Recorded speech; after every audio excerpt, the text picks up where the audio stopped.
క్రింది వాటిలో పరుషాలు: ఏ గ జ ఢ ధ బ, బి య ర ల వ, సి షే ష స హ, డి ఖ చ ఠ థ ప. ఆన్సర్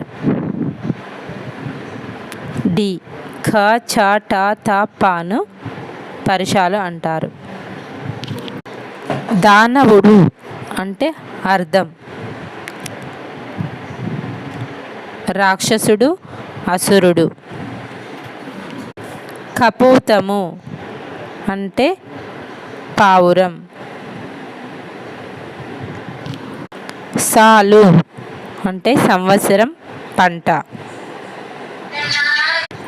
తాపడం పూత, తొడుగు. అతికించడం కలుపు, జోడించు.